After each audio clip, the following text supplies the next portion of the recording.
नमस्कार. नंदकिशोर एज्युकेशनल या यूट्यूब चॅनलमध्ये मी आपलं सहर्ष स्वागत करत आहे. भाग 4 मध्ये आपलं स्वागत आहे. Noun case and its relations. भाग 4. आता काही क्रियापदे अशी असतात, जसं for example is, am, are, was, were, become, appear, look, seem, grow इत्यादी. ही काय असतात तर अपूर्ण क्रियापद असतात. यांचा अर्थ पूर्ण करण्याकरिता यांना कॉम्प्लिमेंट म्हणजे पूरक शब्दाची गरज असते. जसं ही किंग. आता ही किंग म्हटल्यानंतर वाक्य पूर्ण होणार नाही. ही वॉज असं म्हटलं तर वाक्य पूर्ण होईल का? नाही. मग ही वॉज अ किंग, राजा होता. The boy happy. आता बॉय हॅपी म्हटलं किंवा द बॉय सिम्स असं म्हटलं तर वाक्य पूर्ण होईल का? नाही होणार. द बॉय सिम्स काय? बॉय मुलगा भासत होता, म्हणजे कसा भासत होता? मग happy. The boy seems happy म्हणजे मुलगा आनंदी वाटत होता, भासत होता. आता यू आर. आता यू आर म्हटलं आणि स्टॉप घेतला तर वाक्य पूर्ण वाटतंय का? नाही. मग यू आर काय? You are a teacher, you are a boy, you are a girl, whatever it is. पण त्याच्यानंतर काहीतरी आलं पाहिजे. म्हणून is, am, are, was, were इत्यादी जी अपियर ही जी क्रियापद आहे ते अपूर्ण आहे. म्हणून त्यांच्यासाठी त्यांच्या पुढे जो शब्द ठेवला जातो त्याला पूरक म्हणतात. म्हणून त्याला काय म्हटलं जातं? इथे कॉम्प्लिमेंट ऑफ द व्हर्ब हा टॉपिक आपण आता पाहतोय. म्हणजे हे नाउन केसच्या अंतर्गत येतो.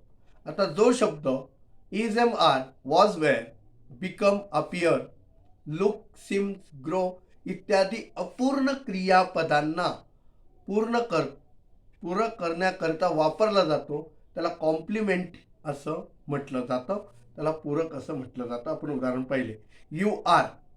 आता यू आर म्हटल्यानंतर काय अर्थबोध होत नाही, म्हणून you are a boy. The night grew dark. लक्षात आलं?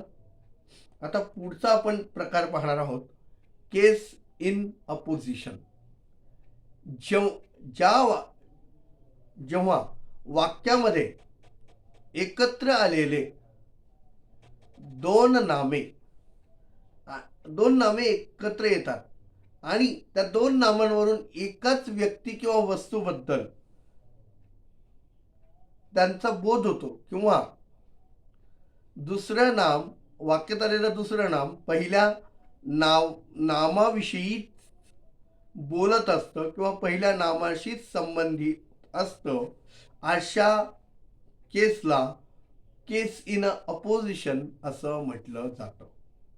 मी व्याख्या परत सांगतो. केस इन अपोजिशन जेव्हा होतं, केव्हा होतं हे केस इन अपोजिशन? म्हणजे जेव्हा वाक्यामध्ये दोन नामे एकत्र आलेले असतात आणि त्या दोन नामांपैकी जे दुसरे नाम असतं ते दुसरं नाम पहिल्याच नामाबद्दल किंवा वस्तूबद्दल जेव्हा बोलत असतं, म्हणजे पहिल्या नामाकडेच त्याचा निर्देश असतो, त्यावेळेला जे तयार होतं त्याला केस इन अ पोझिशन असं म्हटलं जातं. उदाहरण देऊन स्पष्ट करतो. Sita your sister. आता सीता कॉमा युअर सिस्टर, इथे पण कॉमा, इज जेंटल. आता सीता हे नाम आहे आणि युअर सिस्टर हे तिलाच वापरलेलं नाम आहे, म्हणजे तुझी बहीण सीता कशी आहे? जेंटल आहे, म्हणजे सभ्य आहे. Jawahar my son is a good boy. आता जवाहर आणि माझा मुलगा, म्हणजे माझा मुलगा जवाहर कसा आहे? एक चांगला मुलगा आहे. लक्षात येतंय का? स्पष्टीकरण बघा. पहिल्या वाक्यामध्ये उदाहरण काय होतं? सीता आणि युअर सिस्टर म्हणजे काय आहे? एकच व्यक्ती आहे. आणि दुसऱ्या वाक्यामध्ये काय आहे? जवाहर आणि माझा मुलगा हे काय आहे? एकच व्यक्ती आहे. मग आता अशा वेळेला सिस्टर आणि सन, म्हणजे पहिल्या वाक्यातलं सन, पहिल्या वाक्यातलं सिस्टर, दुसऱ्या वाक्यात यांना काय झालेलं आहे? मग केस इन अ पोझिशन झालेलं आहे. आता पुढचा पॉइंट बघा. पुढचा पॉइंट आहे नॉमिनेटिव्ह ऑफ ॲड्रेस, यालाच ओकेटिव्ह केस सुद्धा म्हणतात. नॉमिनेटिव्ह ऑफ ॲड्रेस. आता नॉमिनेटिव्ह ऑफ ॲड्रेस म्हणजे काय असतं, तर अशी नामे ज्यांना आपण आवाज देतो, मराठीत शुद्ध सांगायचं तर याला संबोधन असं म्हणतात. जसं बघा, रामा कम हिअर, अरे राम इकडे ये असं म्हणतो ना आपण.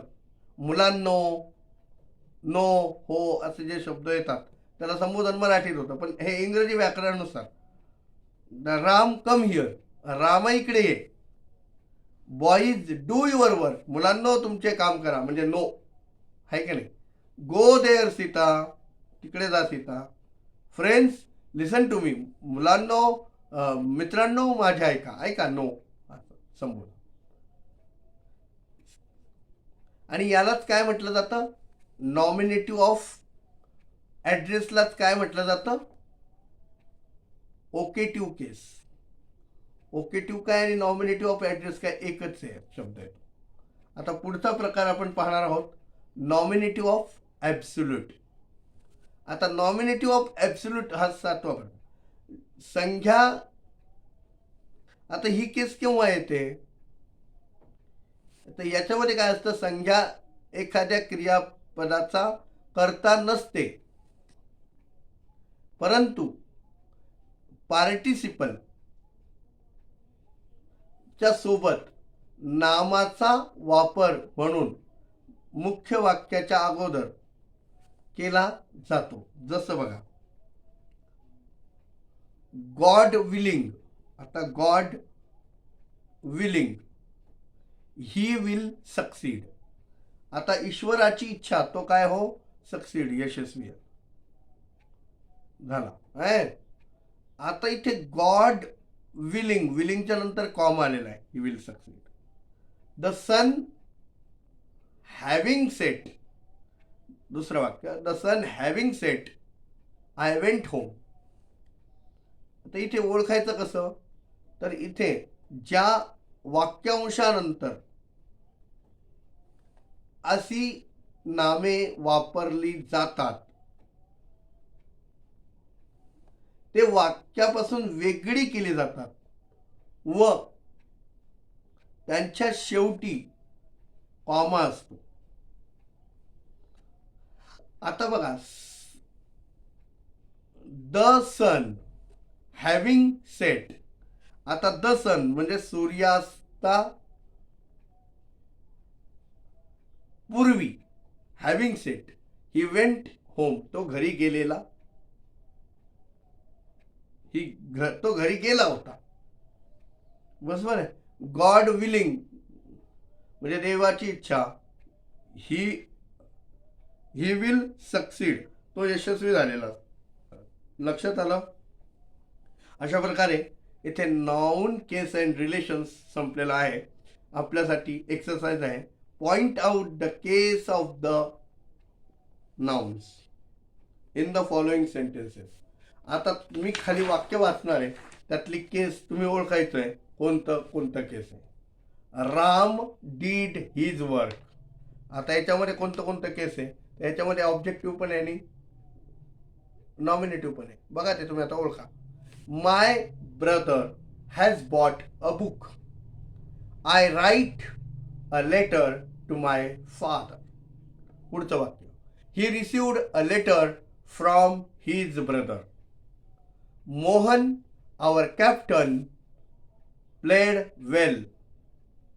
Hari's books are on the table. Hamid's brother went to Delhi. He is sitting on the table. This is my pen. Boys, come in the garden. Weather being fine, the boys played the cricket. Honesty is the best policy. Pandit Nehru, the son of Motilal Nehru, was a great leader. Subhash Chandra our blood Netaji is no more. Kabir, the great reformer, was viva. अशा प्रकारे मी दिलेली माहिती आपल्याला समजली असेल. अशीच नवनवीन माहिती पाहण्याकरता चॅनलला सबस्क्राईब करा. भेटूया अशाच एका नवीन व्हिडिओमध्ये. तोपर्यंत खुश राहा, आनंदी राहा. धन्यवाद.